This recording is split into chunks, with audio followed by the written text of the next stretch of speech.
Alhamdulillahirabbil alamin. Wassalatu wassalamu ala sayyidil mursalin sayyidina wa habibina wa syafi'ina wa maulana Muhammadin wa ala alihi washabbihi ajma'in. Alhamdulillah, tadi kita sudah mendengarkan surat Al-Maidah ayat 12 sampai ayat 14. Al-Maidah ini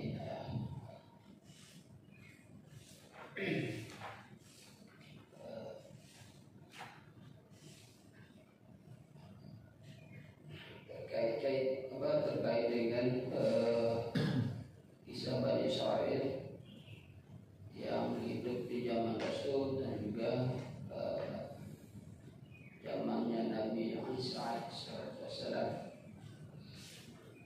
Al-Maidah ini maksudnya hidangan terkait dengan sahabatnya Nabi Isa yang meminta Allah menurunkan makanan. Jadi memang ayat-ayat dalam surat Al-Maidah ini sangat berkaitan dengan akidah, terutama perjanjian.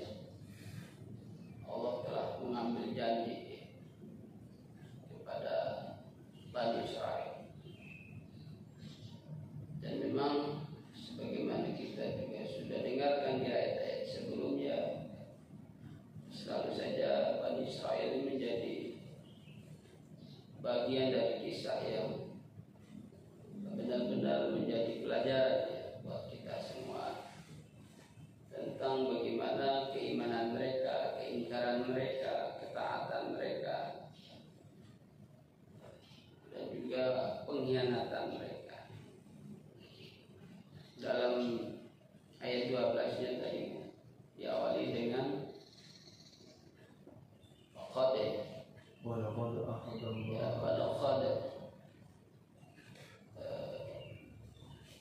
dan laqad, ini dua huruf yang benar-benar menunjukkan kepada penguatan taukid, lam dan qad. Jadi sungguh, benar-benar, sungguh dan benar-benar. Akhadna, kami telah mengambil sumpah. Jadi benar-benar bahwa kesaksian Bani Israil ini selalu dalam kaitan dengan keimanan, ya. Maksudnya ketaatan mereka. Nah, berkaitan dengan ayat 12 ini, ya, tentu menunjukkan kepada kaum Bani Israil di zamannya Rasulullah. Kemudian lengkap ayatnya tadi. وَلَقَدْ أَخَذَ اللَّهُ مِيثَاقَ بَنِي إِسْرَائِيلَ وَبَعَثْنَا مِنْهُمُ اثْنَيْ عَشَرَةَ نَقِيبًا وَقَالَ اللَّهُ إِنِّي مَعَكُمْ لَئِنْ أَقَمْتُمُ الصَّلَاةَ وَآتَيْتُمُ الزَّكَاةَ وَآمَنْتُمْ بِرُسُلِي وَعَزَّرْتُمُوهُمْ وَأَقْرَضْتُمُ اللَّهَ قَرْضًا حَسَنًا لَأُكَفِّرَنَّ عَنْكُمْ سَيِّئَاتِكُمْ وَلَأُدْخِلَنَّكُمْ جَنَّاتٍ تَجْرِي مِنْ تَحْتِهَا الْأَنْهَارُ. Ya, jadi mitsaqan, janji terkait dengan ketaatan mereka sekiranya mereka itu orang-orang Yahudi, Bani Israil ini, salat, juga berzakat, ya, maka Allah menggantinya dengan qardun hasan, balasan yang baik, surga dan seterusnya. Hanya saja persoalannya bahwa selalu dalam konteks keimanan ini, Bani Israil sulit untuk bisa dikatakan bahwa mereka benar-benar menuruti perintah itu sendiri. Ya, bahkan di kisah-kisah sebelumnya juga diceritakan tentang mereka membunuh para nabi. Bukan saja dia tidak nurut, tapi bahkan mereka memusuhi dan membunuh.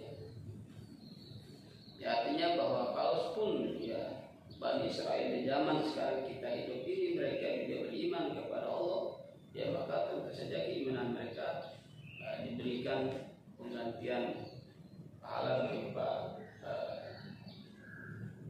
surga dan segala kenikmatan kebahagiaannya. Jadi tidak berbeda gitu antara keimanan kita dengan keimanan mereka. Ya, namun sampai dengan hari ini kita juga masih menyaksikan mereka walaupun sudah Rasulullah diutus, ya, tetap saja memperselisihkannya. Bahkan ya Palestina menjadi saksi bagaimana situasi keimanan Bani Israel sampai dengan hari ini. Maka ini benar-benar sebuah pelajaran buat kita bahwa sesungguhnya orang-orang yang beriman kepada Allah, dia mendirikan sholat, kemudian dia juga berzakat, pasti diberikan penggantian yang baik.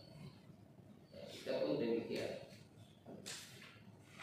Kemudian ayat 13-nya, فَبِمَا نَقْضِهِمْ مِيثَاقَهُمْ لَأَنَّهُمْ وَجَعَلْنَا قُلُوبَهُمْ قَاسِيَةً يُحَرِّفُونَ الْكَلِمَ عَن مَّوَاضِعِهِ وَنَسُوا حَظًّا مِمَّا ذُكِّرُوا بِهِ. Ya, jadi akan tetapi ya hati mereka benar-benar mengingkari, sehingga dikatakan menjadi sangat keras. Artinya hati yang keras ini susah sekali untuk mendapatkan petunjuk dari Allah. Ya karena itu tadi, karena kedengkiannya, kebenciannya, permusuhannya, sehingga menyebabkan hati mereka itu menjadi sangat keras, sulit untuk bisa diberikan pemahaman. Apakah mereka sampai hari ini tidak menyaksikan bagaimana kebenaran ayat-ayat Quran? Apakah mereka tidak juga menyaksikan bagaimana tanah Arab, kemudian Masjidil Haram, kemudian Masjid Nabawi dibanjiri oleh manusia, menunjukkan kepada ketaatan, bahkan tiap hari ribuan orang tawaf di sana. Dia tetap saja mereka menganggap itu sebuah pekerjaan orang-orang yang bodoh, gitu. Orang-orang yang memang tersesat, ya. Bagi mereka kan kita ini orang-orang yang tersesat juga, ya, karena itu tadi bahwa mereka tidak mengakui adanya Quran itu sendiri.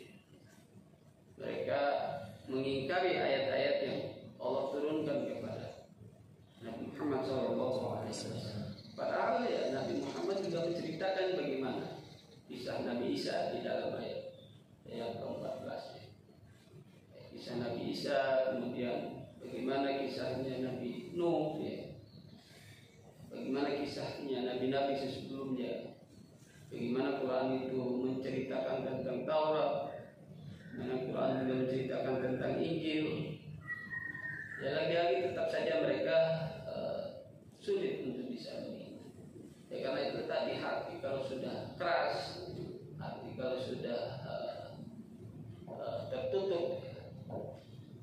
tertutup dari hidayah atau dari memahami kebenaran itu sendiri, ya maka sekalipun kita membacakan ayat dan seterusnya, ya tetap saja itu akan menjadi olok-olokan mereka.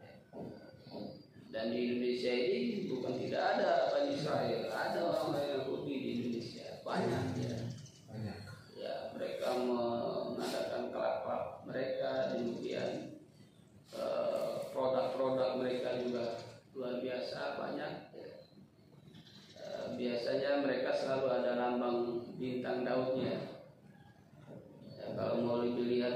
berang-berang itu ada air minum yang sigi 6 hijau.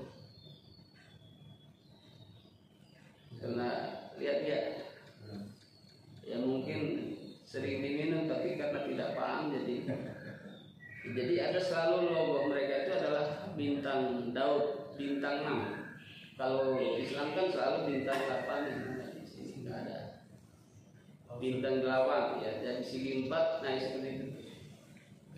Itu kan selalu ada logo kita itu adalah bintang 8, segi 4 didobel 2. Kalau mereka segi 3 didobel 2 jadi 6. Ya, itu namanya bintang Daud.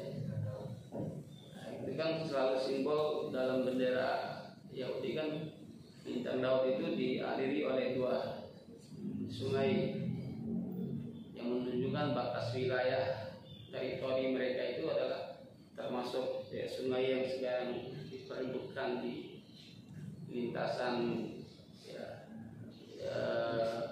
Timur Tengah itu. Ya, makanya harus kita pahami, termasuk juga kadang-kadang sejadah juga dihiasi oleh logo-logo mereka.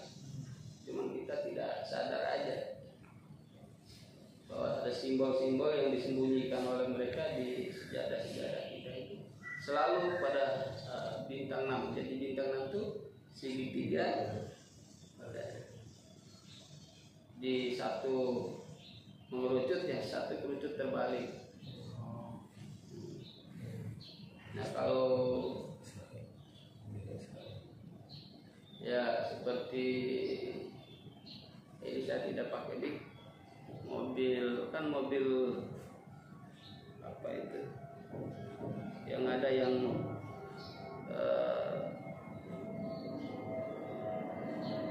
logonya itu berlian 3 itu ya, kayak Pajero ya, Mitsubishi ya, Mitsubishi kan 3 tuh. Nah, itu kan ada 3 berlian kan istilahnya. Kalau 3 berlian itu kalau dikukir juga yang kosong itu menjadi bintang Daud. Makanya biasanya diselipkan di dashboardnya atau di power AC dan seterusnya, itu ada tetap ada dilengkapinya bintang Daud itu. Itu menunjukkan bahwa Jepang, Indonesia, Asia, di mana-mana ada mereka. Dan produk mereka selalu ada logo itu. Minimal dia seperti matahari terbit, tapi dalam bentuk logo segi 6 separuh gitu. Jadi itu bentuk-bentuk karya di mana mereka menunjukkan bahwa di situ ada mereka. Kenapa bintang Daudnya menjadi hijau? Karena mereka menganggap bahwa ini wilayahnya umat Islam. Jadi supaya seakan-akan itu kalau dia warna biru kan kelihatan sekali bintang Daud seperti di bendera Yahudi. Ya, selalu di bendera Yahudi kan bintang Daudnya itu namanya bintang Daud, logo mereka. Kumpulannya, di organisasinya, di mana saja selalu ada. Ya kan. Itu kisah di mana baik dari zaman Rasulullah maupun zaman Nabi Isa, yaitu konsep-konsep keimanan mereka seperti itu. Ceritanya panjang sekali ini ayatnya, karena ayatnya juga panjang-panjang, jadi agak susah untuk diambil sarinya, tapi sekilas ya, seperti itu. Karena lebih efektif kalau satu ayat kupas itu akan memberikan posisi pemahaman yang lebih ini ya, karena waktu yang mungkin kalau waktunya panjang kita memang bagusnya dibahas per ayat, tapi nggak apa-apa, kita sudah dapatkan intisarinya dari tafsir Ibnu Katsir. Kemudian kaitan dengan hadis Rasulullah Ibnu Umar, sami Rasulullah sallallahu alaihi wasallam qala kullukum ra'in wa kullukum mas'ulun an ra'iyah, bahwa setiap kamu adalah pemimpin dan pemimpin pasti diminta meletakkan pertanggungjawaban terhadap kepemimpinannya. Seorang suami atau seorang laki-laki menjadi pemimpin bagi keluarganya, istri dan anak-anaknya. Seorang istri menjadi pemimpin bagi rumah tangga suaminya. Jadi termasuk istri kita itu adalah pemimpin untuk bagaimana mengelola rumah tangga dan anak-anak. Ya. Kemudian yang bekerja di rumah kita atau yang bekerja di kantor kita, pekerjaan kita, usaha kita juga sama pemimpin, karena akan dimintai pertanggungjawab terhadap bagaimana dia mengatur harta majikannya atau pengusahanya. Nah, ini semua menunjukkan bahwa hakikatnya bahwa hidup kita itu adalah menjadi pemimpin, ra'i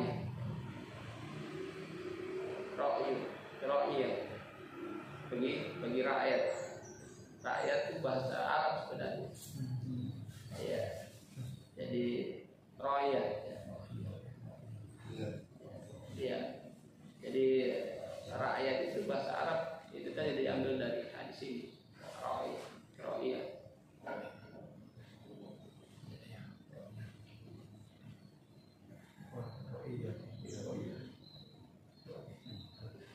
Mas'ul ar-ra'iyah. Jadi pemimpin bagi dimintai pertanggungjawab terhadap rakyat, kepemimpinannya kepada rakyat. Jadi artinya bahwa segala yang kita lakukan dalam kehidupan sehari-hari ya pasti semua akan dimintakan pertanggungjawabannya. Ya, ketua mushola, ya, pemimpin akan dimintakan pertanggungjawaban apa yang dilakukan dengan kegiatan mushola, kan gitu. Tapi luar biasa, pahalanya juga luar biasa. Karena dengan kebijakan yang diambil oleh ketua mushola, sholatnya jadi rapi, bagus, ya. Kemudian kegiatan ta'lim semacam ini, dia tetap mengalir juga ke pengurus mushola juga. Karena kan setidak-tidaknya mereka menyuruh, ya, menyuruh untuk memakmurkan mushola. Coba kalau mereka anti juga dengan ta'lim dan sebagainya, ya nggak akan ada seperti ini. Kan mushola ketuanya kan juga punya kewenangan, gitu. Makanya jangan sampai salah menilai pemimpin. Kadang-kadang halnya sepele tapi jadi luar biasa. Sekilas itu ditunjuk oleh jamaah, tapi hakikatnya Allah sudah memberi kita sebuah tanggung jawab. Maka maksimalkanlah apa yang bisa kita lakukan dalam rangka untuk mendekatkan diri kepada Allah Subhanahu wa taala. Kesempatan pada saat kita menjadi ketua mushola, ya sebaik mungkin kita memberikan kebijakan-kebijakan yang memungkinkan jamaah itu bisa benar-benar dekat kepada Allah Subhanahu wa taala. Ketua RW apalagi lebih jauh lagi, satu lingkup wilayah dia itu menjadi tanggung jawab dia, itu luar biasa. Nah, jadi ya tidak hanya kebijakan yang kaitan dengan kehidupan sehari-hari, termasuk ya bagaimana lingkungan itu tertib, aman, nyaman. Ya, makanya Islam juga menghormati atau tata aturan dalam konteks ketertiban, tertib lalu lintas. Ya, itu kan peraturannya tidak ada dalam Quran, tapi untuk ketertiban menyangkut kepada kemaslahatan. Bagaimana maslahat itu terjadi dalam berjalan di jalan raya, yaitu diaturlah aturan itu. Nah, aturan itu bisa sepanjang memberi manfaat yang baik kepada orang-orang, yaitu tetap mendapatkan nilai ibadahnya. Itu juga bagian dari tanggung jawab seorang pemimpin. Itu luar biasa, ini hadis-hadis yang memang berkaitan dengan hidupnya kita. Seorang suami, waduh, apalagi itu, istri, anak. Kalau sampai istri anak jauh daripada nilai-nilai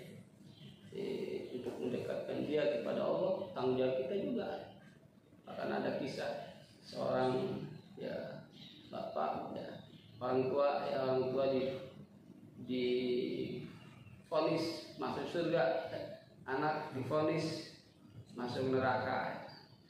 Anak pada saat digiring oleh malaikat akan digiring oleh malaikat ke neraka, ya dia langsung minta protes, ya Allah saya izin bicara, kayak dia ya begitulah, izin bicara. Ya udah sekarang mau apa? Kenapa saya masuk neraka? Kenapa saya tidak sholat, tidak puasa? Karena orang tua saya tidak pernah mengajari saya untuk hal semacam itu. Dia hanya sibuk dengan dirinya, dengan kerjaannya, sehingga saya tidak mengenal bagaimana beribadah kepada Allah.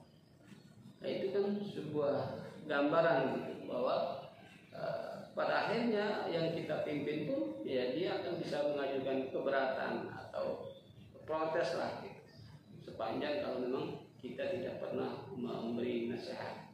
Makanya sebaiknya kita ya dalam bentuk tanggung jawab keluarga ini lebih khusus lagi untuk bisa memahami apa sih hak suami, apa hak istri, apa hak anak-anak kita. Nah, ini supaya kita juga benar-benar bisa memahami apa sih deliknya seorang suami, deliknya seorang istri, supaya pada saat kita bertanggung jawab kepada Allah benar-benar kita sudah maksimal berusaha untuk membawa mereka kepada ketaatan kepada Allah. Ya, tidak ada tujuan lain bagi kita untuk menyeru kepada manusia kecuali untuk beribadah kepada Allah Subhanahu wa taala. Dinamikanya, caranya, konsepnya yaitu kembali ke bagaimana kita mampu sesuai dengan kadar keilmuan kita. Wallahu a'lam. Assalamualaikum warahmatullahi wabarakatuh. Waalaikumsalam warahmatullahi wabarakatuh. Alhamdulillahirrahmanirrahim. Jazakallahu khairan katsir kepada Haji Abu Bakar. Terima kasih, insyaallah sangat mencerahkan kepada kita semua.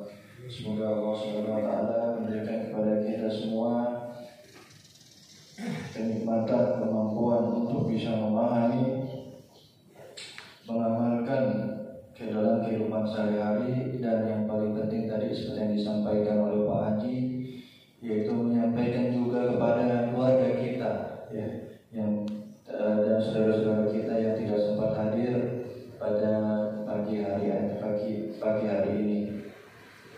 Ya, jangan tunggu nanti keburu mati, jangan tunggu kapan-kapan nanti keburu dikafani. Mari kita tutup majelis pada subuh hari ini dengan bersama-sama membaca hamdalah dan doa kafaratul majelis. Alhamdulillahirabbil alamin. Subhanakallahumma wa bihamdika asyhadu an la ilaha illa anta astaghfiruka wa atubu ilaik. Demikian dari saya, jika ada salah dan kurang yang mau dimaafkan. Assalamualaikum warahmatullahi wabarakatuh.